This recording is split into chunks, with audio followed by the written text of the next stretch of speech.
پاکستان سے کسی نے پوچھا ہے کیا خواتین پر تراویح پڑھنا لازم ہے؟ تراویح سنت مؤکدہ ہے. سنت مؤکدہ کہتے ہیں جو فرض کی طرح اور واجب کی طرح تو نہیں ہوتی، لیکن وہ عام سنتوں کی طرح بھی نہیں ہوتی کہ اس کو چھوڑنے والے کو ملامت ہی نہ کی جائے، تو اس کو سنت مؤکدہ کہتے ہیں. عام سنتوں سے زیادہ تاکید ہے اس کی، کیونکہ نبی صلی اللہ علیہ وسلم نے جہاں بھی صیام رمضان کا ذکر کیا، قیام رمضان کا بھی ساتھ میں ذکر کیا. دن کا روزہ رات کا قیام، دن کا روزہ رات کا قیام. تو یہ قیام کیسے ہوگا؟ نبی صلی اللہ علیہ وسلم نے 3 دن یہ قیام کر کے بتایا کہ ایسے ہوگا. اس میں کتنی رکعتیں پڑھی یہ معلوم نہیں. پھر حضرت عمر رضی اللہ تعالیٰ عنہ کے عمل سے ہمیں پتہ چلا کہ بھئی وہ اس طرح سے 20 رکعتیں ہوں گی، کیونکہ پھر پوری دنیا میں حضرت عمر نے اسی کو رائج کیا اور چاروں اماموں کا اس پر اتفاق ہوا کہ 20 رکعت سے کم تراویح نہیں ہے. تو اس سے پتہ چلا کہ یہ جو قیام رمضان ہے نا، یہی تراویح ہے، اور کم سے کم یہ 20 رکعتیں. تو اس لیے، اور یہ سنت مؤکدہ ہیں کیونکہ ان کی بہت زیادہ تاکید ہے. تو سنت مؤکدہ کا حکم یہ ہے کہ مرد ہو یا عورت دونوں کے لیے ایک ہی حکم ہے، الگ الگ نہیں ہے. ہاں، مرد بہتر ہے کہ جماعت سے پڑھیں، جماعت سے سنت مؤکدہ نہیں ہے، خوب سمجھ لیں. انفرادی طور پر بھی پڑھ سکتے ہیں مرد ہو یا عورت، لیکن جماعت سے پڑھنا افضل ہے، کیونکہ حضرت عمر نے جماعت قائم کی تھی، اور اس لیے تاکہ قرآن ختم ہو لوگوں کا. جن کو قرآن پڑھنا آتا ہے وہ جماعت کرائیں، جن کو نہیں آتا وہ قاری کے پیچھے سنیں. تو اب خواتین پہ تو مسجد کی جماعت فرض نماز بھی لازم نہیں ہے، تو تراویح کہاں سے لازم ہوگی؟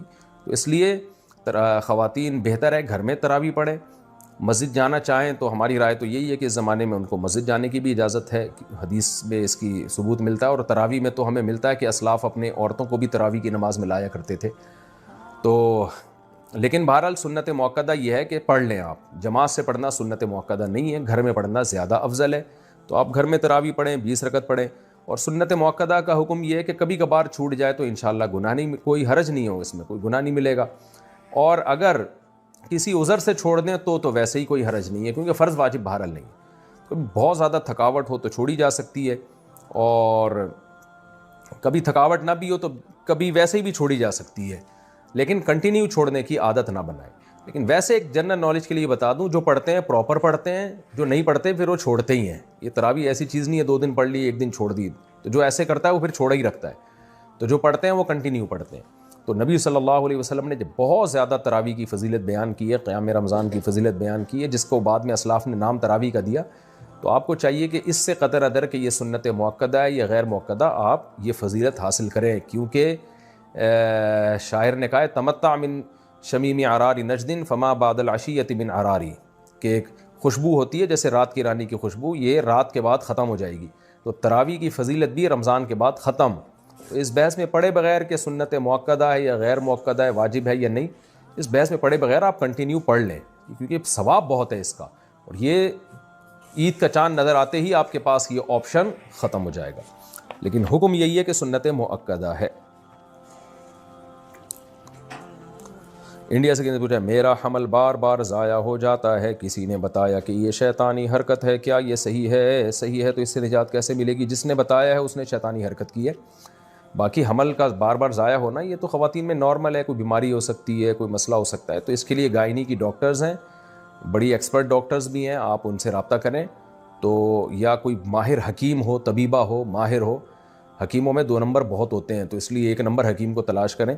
کوئی ماہر ہو تو اس سے بھی علاج کیا جا سکتا ہے، کیونکہ پرانا مرض ہے یہ. تو انشاءاللہ آپ ٹھیک ہو جائیں گی. میں بھی دعا کرتا ہوں اللہ آپ کو اس بیماری سے نجات عطا فرمائے.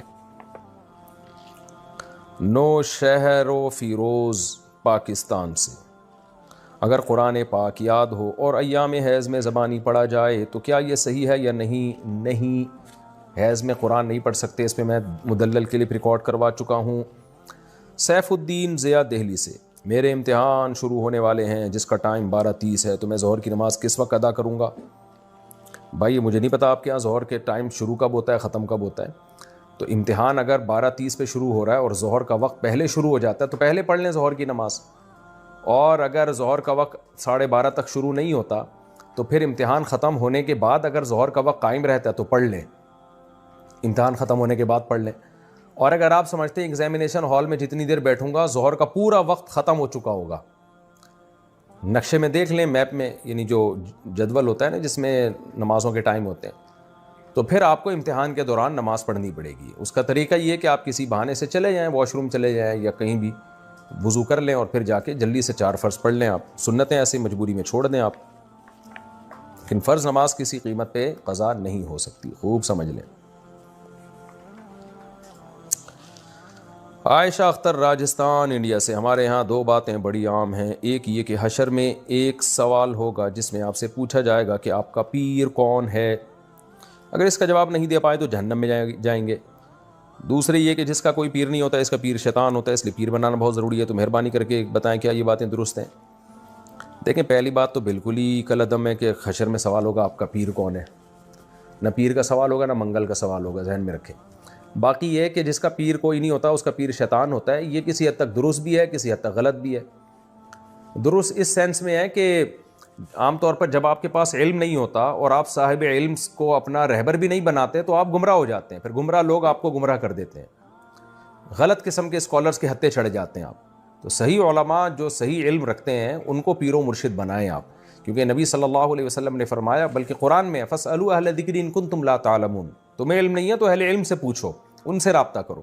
تو اس سینس میں علماء پیر و مرشد ہوتے ہیں۔ تو آپ جس کو بہتر سمجھیں کہ یہ اس کے پاس تقویٰ زیادہ، علم زیادہ ہے، تو اس کو اپنا بڑا بنا لیں، لیکن وہ خود سنت کا متبع ہو، خود توحید پرست ہو، بدعتی نہ ہو، شہوت پرست نہ ہو، حب دنیا کا مریض نہ ہو، تو یہ بہتر ہوتا ہے۔ کیونکہ بے لگام اونٹ جو ہے نا وہ پھر ادھر ادھر بھٹکتا رہتا ہے، تو اس کا رزلٹ دیکھیں نا آپ، جو علماء کو فالو نہیں کرتے پھر کدھر جاتے ہیں وہ۔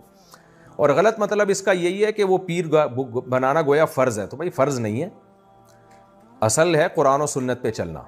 تو علماء کی رہنمائی میں قرآن و سنت پہ آپ چل لیں، بے شک کسی کو پیر و مرشد نہ بھی بنائیں، تو جو اصل ہے شریعت کو فوکس کرنا ہے۔ تو اگر کوئی پیر بنائے بغیر بھی شریعت پہ چل جاتا ہے تو پھر اس کو یہ نہیں کہا جائے گا کہ اس کے پیر شیطان ہے۔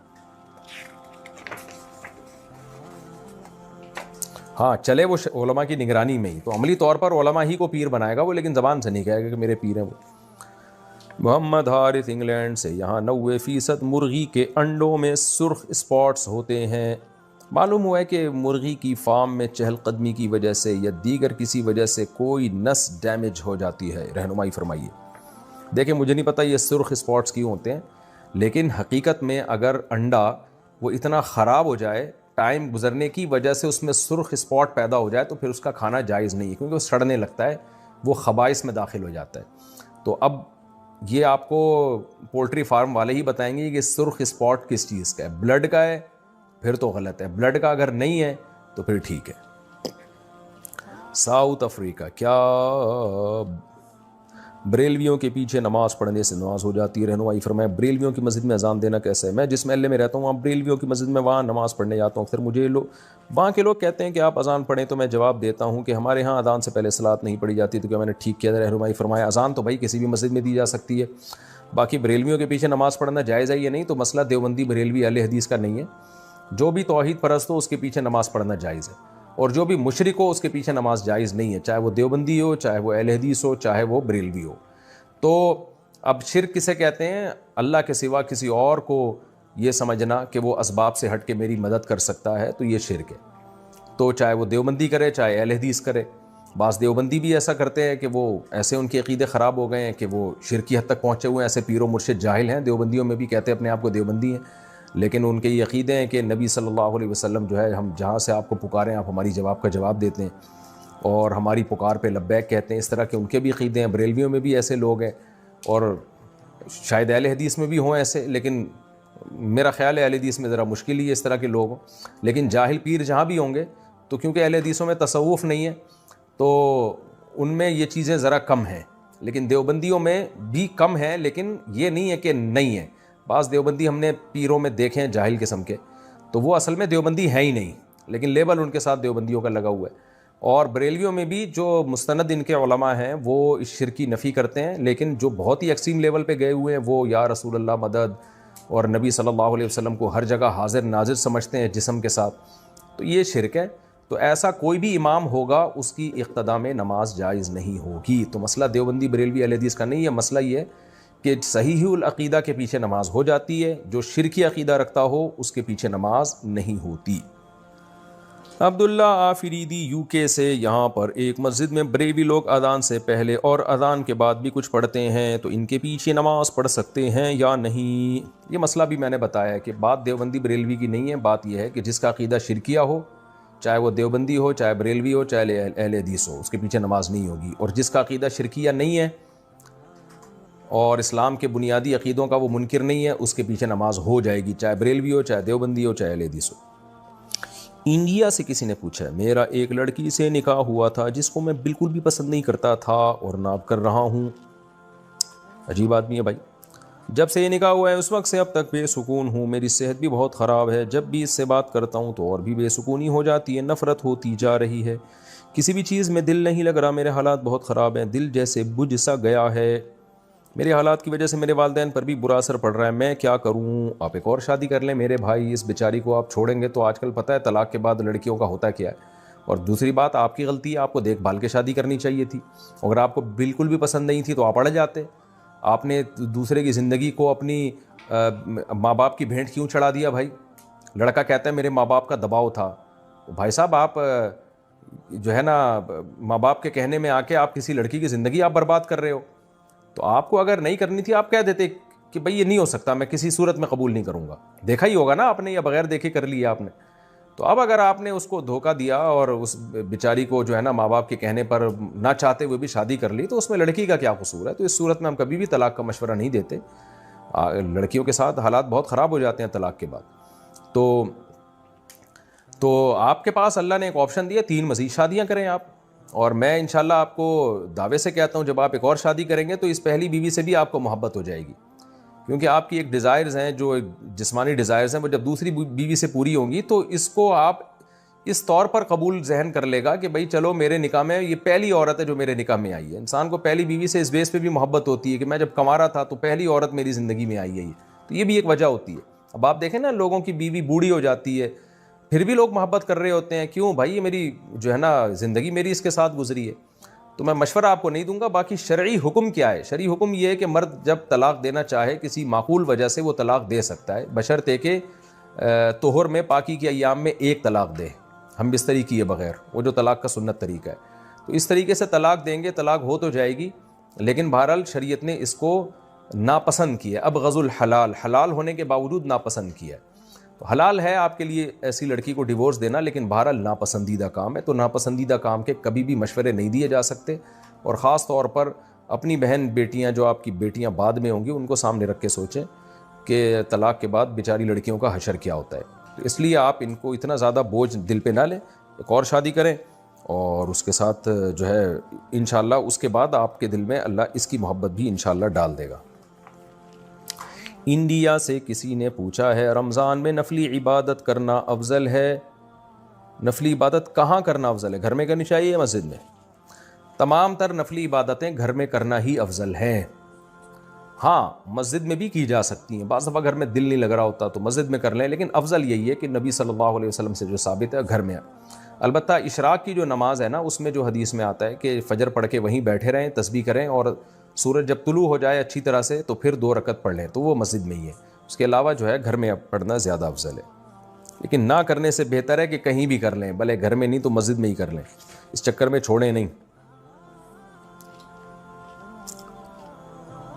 انڈیا سے اچھا سعودی عرب سے کسی نے پوچھا ہے، خواتین کے لیے تبلیغی جماعت میں جانے کے بارے میں کیا حکم ہے؟ رہنمائی فرمائیں۔ ایک ہی راستہ خواتین کے لیے ڈھنگ کا رہ گیا، جہاں وہ پردہ سیکھتی ہیں، جہاں وہ حیا سیکھتی ہیں، اس کے بارے میں بھی حکم پوچھ رہے ہیں۔ میں تو کہہ رہا ہوں یہ حکم میں اپنی بیویوں کو لے جایا کرو تبلیغ میں، میرے بھائی بہت فائدہ ہوگا۔ جن لوگوں نے اپنی عورتوں کو تبلیغ میں لے کر گئے ان کے گھروں میں معمولات زندہ ہو گئے ہیں، تسبیحات، تلاوت کی پابندی ہو گئی ہے، تو لے جایا کریں۔ انڈیا سے کسی نے پوچھا ہے، کسی نے بینک میں